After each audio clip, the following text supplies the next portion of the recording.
Hey there, I'm your host Zoe, and this is part 8 of our equipment system series. In today's video, we'll be covering the item prompt, and with that said, let's begin. Let's start by going into our content drawer, and in our UI folder, we want to right-click and create a new user widget. And we'll call it wb_item prompt. And let's open it up. In here then, we want to grab a canvas panel, and the reason for this is we'll be spawning the widget depending on where our mouse is in the viewport, so that's why we need it. So we'll have it there. Next, let's grab a border, drag this into here, and for the name we'll do border_item prompt, and let's make it variable, we need it later. Now for the size, I'll do 260 by 260, and this just corresponds to my item slots size. With that, content padding will be 0. And for the color, I'll steal this one on the side. So if you want, feel free to copy it. It's right there. And with that, we'll grab another border, plug it into here. Padding will do 5. Name will do border_background. Doesn't have to be variable. And content padding will do 0. And once again, for the color, I'll steal the one here. Let's copy that, and in the brush color, let's paste it there and press OK. Next, we can also add a gradient. So let's go ahead and do that like so. And with this, we'll then add a vertical box. And let's also do a padding of 5. Now, this next step is to design the text layout of our item prompt. So we'll grab a text and we'll use this as our item name. So for the size, we'll do 20, center align this, make it variable, of course, and we'll call it txt_item name. And to make it pretty, we'll call it item name here as well. And we'll give a padding of 5. Very nice. Next, let's do a border like so. Drag it into your vertical box. And in here, we can do on the padding 20,5. Try again, 20,5, and this is the result we get. Now for the padding of this, I'll do 1, so that just looks a lot nicer. With this then, let's copy item name, paste it into the vertical box, change the name to weapon damage, make it not variable, we don't have to change this. Size will do 16. Now the next text needs to be a rich text block because we'll be changing the color of it depending if the values are positive or negative, so like red and green. So with that, let's go to our content drawer and go to a folder of your choice. I'll go to equipment_data since that's where all my structures are. We'll go to then miscellaneous, data table, and we want to find something called a rich text style row. Press OK, and let's call it dt_rich text style. And let's open it up. Now in here, let's create 3 rows. Now your first row, you want this to be called your default. And make sure it's called default, otherwise this won't work. By default, the engine will use it if it doesn't have any parameters to use anything else.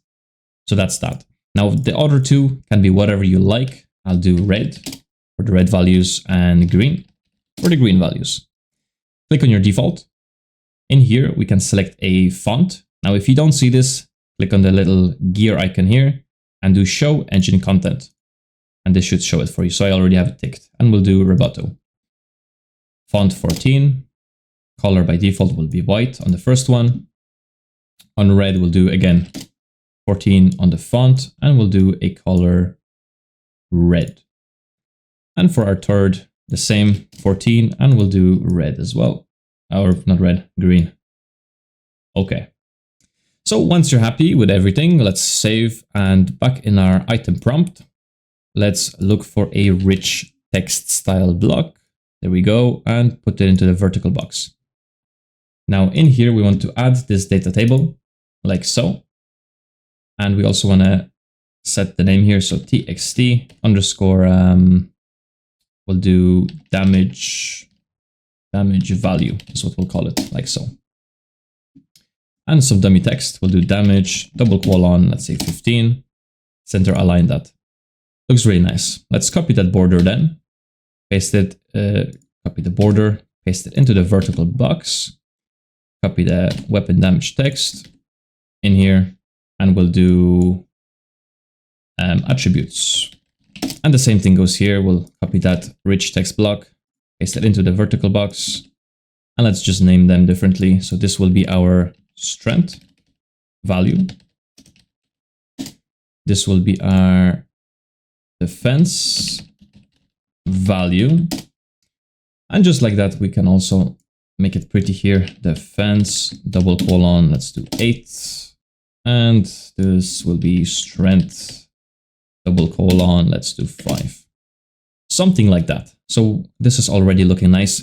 Now the next thing is not all of our items are going to need the weapon damage because not all of them are weapons. So what you want to do next is, let's begin by giving this an overlay into the vertical box. And in this overlay, we'll add a vertical box once again. Click on the vertical box, make sure it's filled horizontally. Click on your overlay, and let's do arrows up until we get above the weapon damage. Something like that. Click on your weapon damage, your damage value, and your border, and drag all of these into your vertical box. And you should get something like this. Nothing really changed. Everything stayed in place. Click then on your overlay, make it variable because we'll need to hide it and make it visible. And we'll just call it overlay. No zeros. Hit compile and save. And let's go to our event graph. In here then, we want to focus on the event construct. So what we'll be needing is, let's do right click and do a get mouse position on viewport. Connect it there.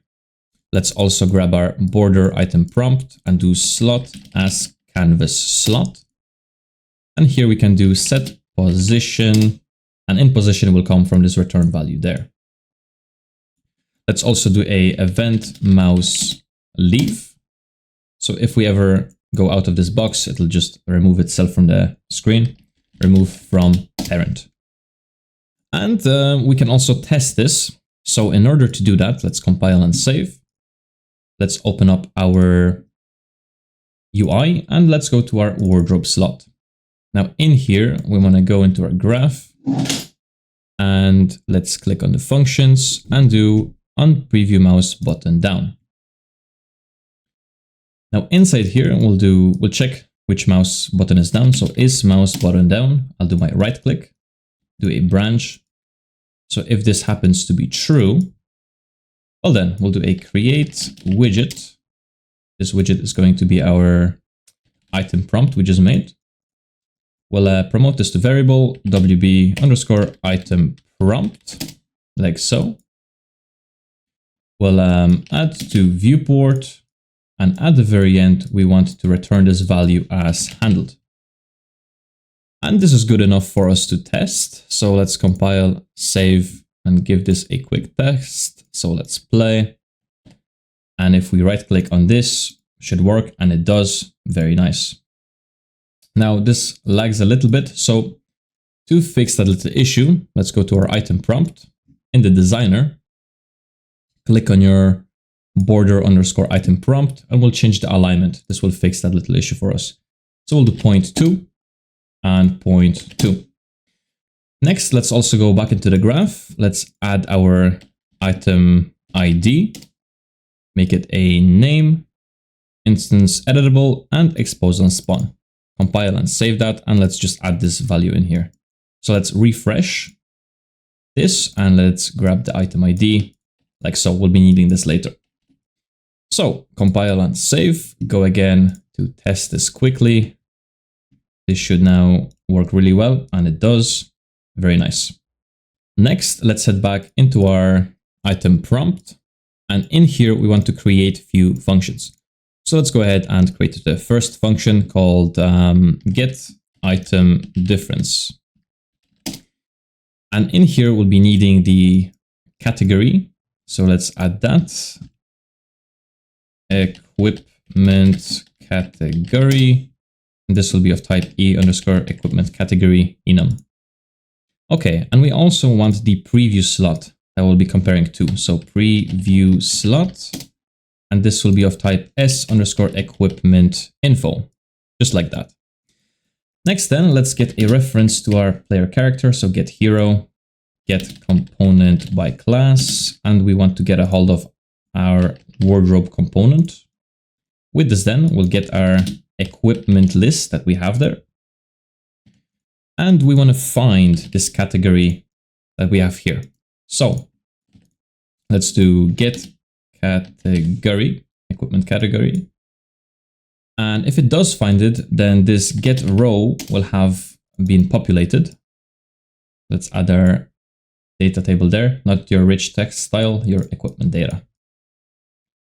Okay, from here then we'll do a break like so. And we can also get our get preview slot. So this is just this variable here. Saves us from dragging lines across. And we also want to do a break from here. Now we don't need all of these values. We only want the attributes. So I can click hide everything, click attributes true, and the same thing goes here. And we can split these values like so. Right. Next then we want to do a minus, and we'll minus them to compare them. So minus, and then strength minus strength, like so. We'll get a sequence. And for this next part, we want to create a yet another function. So let's call this our get preview item result, let's call it. Okay, so in here then we need to have a value for these. So click on that again, add an input called value, and we'll do integer. Okay. First of all, we'll check if this is equal to nothing. If it's equal to nothing, so we don't get any buffs or debuffs, then this will stay as the default text, meaning white. So we'll get that value. Once again, this refers to this variable there. We'll do toInteger to text integer. We'll do a return value, so we can add a pin here for our result, which will be a text. Like so, and we can then do a format. And this format only needs to have that input pin. So we'll do a or curly brackets, a curly brackets. This goes there and true goes there. Now, if this happens to be false, well, then we'll drag out to a reroute pin. We want our result, and this time we'll have a select now. So let's grab a select, and we'll check if this value is less than this value is less than 0. Okay, let's grab this value again. And in here, we'll do a toText integer once again, like so. We then want to format this based on the colors. So to use the colors, what we'll be doing is if you do a kind of crocodile style arrow to the left, we'll do then green, again, arrow to the right now. We can type in our text. So we'll do curly brackets, B curly brackets, and then once again, crocodile arrow, / and close the arrow like this. And this will go into B, and then this will go into false. So let's copy that, do the same thing, but instead of green, we'll do red, and instead of B, we'll do C. Plug this in, and this goes to true. So just like that, we have this completed. Let's compile and save. And if we go back, we should be able to add this function here, get preview item result. Goes to there, this goes there, copy that, this goes into one, and copy that. Now we need two returns. So let's do a return node. This will go for this result, and this will go for this result. So let's name them our attribute strength, or what's the first one? Defense, attr underscore defense. Once again, attr underscore strength. Awesome. Now let's compile and save that. Next, we want to go ahead and create two more functions. So let's go ahead and make the first one called set attributes. In here, we want a few pins. We'll have 2 pins for the text and 2 pins for the values. So let's change these to integers. And this will be called our txt underscore defense. And this will be txt underscore strength. Then we'll have our defense value and our strength value. Awesome. So let's grab our defense value then. which is here, and our strength value, which is here. And we'll do a simple set text on that. And then we want to format this guy. So format. And in here, we'll do the fence, double colon, we'll do curly brackets A, curly brackets, few spaces, and then let's do something like X. And your, instead of dragging pins like that, I mean, we could, but we can do get the fence value, and then we can do txt the fence like so. So this goes to A, and then this goes to X. And we want to do the exact same for our strength. So let's do set text. Let's do format text, and we'll do, first let's connect that there. We'll do strength, double colon, curly brackets, B, close curly brackets, a few spaces, and then let's do X with the curly brackets. So grab your strength value, plug that into B, grab your text, txt strength, and plug that into your X, just like so. Okay, and this should be good. So let's compile and save, and let's go ahead and create another function called set weapon damage. And this is very similar to what we just did. A few pins in here, 2 integers, and we'll have a Boolean pin just to check if it's a ranged or a melee. So we'll just do is melee, one or the other. Then for the values, we'll do melee damage, and we'll do ranged damage. Okay, so let's grab our damage value there. Let's do set text, and out here we'll do a format. Plug in our damage, double colon, we'll do curly brackets C.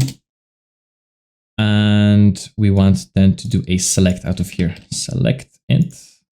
This goes to B, this goes to A, and this goes to C. Awesome, and let's just connect that there. And this is looking very nice. Compile and save. And then in our event graph, in here, what we want to do is we want to grab our item ID, do a get row, like so. Plug that in here. Plug in our equipment data, and then we'll do a break, like so. And in this break, we want to get, let's hide everything first. We need the name, equipment category, attributes, weapon damage, and the weapon type. And let's open it up. So let's start by setting our text, which is the simplest thing, which we should have here. And we don't. Why don't we? Did I make it variable? I did. Oh, it's right there. No. There you go. It's right there in front of my nose. Let's do set text like that. This goes there. Doesn't need to be formatted whatsoever. And now for the next part, we'll grab our get item difference. Category goes there. And the preview slot will come from out row, like so. Then let's do get preview item result. Or is it? It should be. No. Set attributes. That's what it should be. We want to do attribute defense, attribute strength, and then the values come from the attributes, so we can do a break. And this is looking clean now. Nice. Next, then let's do set weapon damage.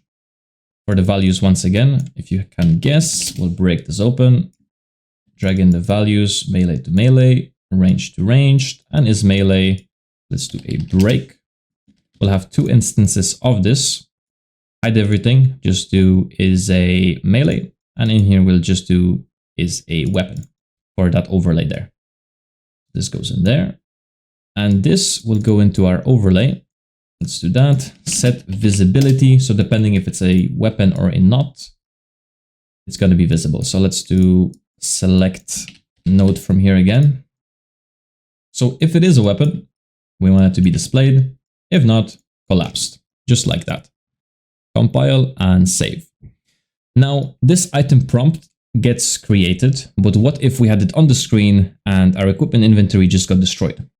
So for that reason, what we want to do is in our wardrobe widget on event destruct here, we just want to create a safety check just in case that happens. So at the end here, we'll do get item or not get wardrobe. I'm spelling it wrong. Wardrobe slot. There we go. Convert it to a validated get just in case. And let's do get item prompt. There we go. Once again, validated get. We'll remove from parent. And let's also grab that inventory here and let's reroute it like so. Okay, and let's connect that into there. And let's hit compile and save.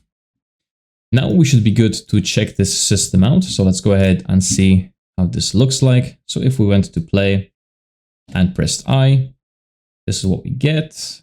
If we click on here, right click, we get, yes. Yes. So in your equipment data, if you're like me, I never actually added the other fonts, Roboto and Roboto. There you go. I'll try not to be a goblin next time. Let's see. And now, well, we have equipped, so nothing says nothing. So -1, -4. And if we change, yeah, +1 and 4. And once again, a little issue here. So it doesn't say plus. And the reason it doesn't say plus is because in the item prompt, if you go to get preview item result, you want this here to, if you click on that, to always be signed. That way you'll get the plus and the minus values.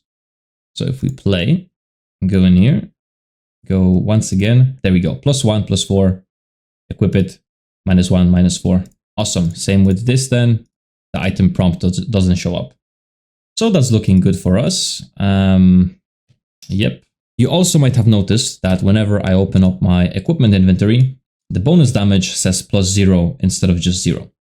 So all we do for that is inside of our wardrobe widget in the set weapon damage function, in the bonus texts, instead of just plugging this empty like that, we go ahead and create a format and we'll do plus icon or whatever you want in front, then your curly brackets, your A or B, close curly brackets, and we get that result. So this just looks a lot better and cleaner in my opinion. In the next episode, we'll be covering how to save and load the equipment system. So with that said, I hope you enjoyed. If you liked the video, leave a like. If you didn't, leave a dislike. And as always, happy developing.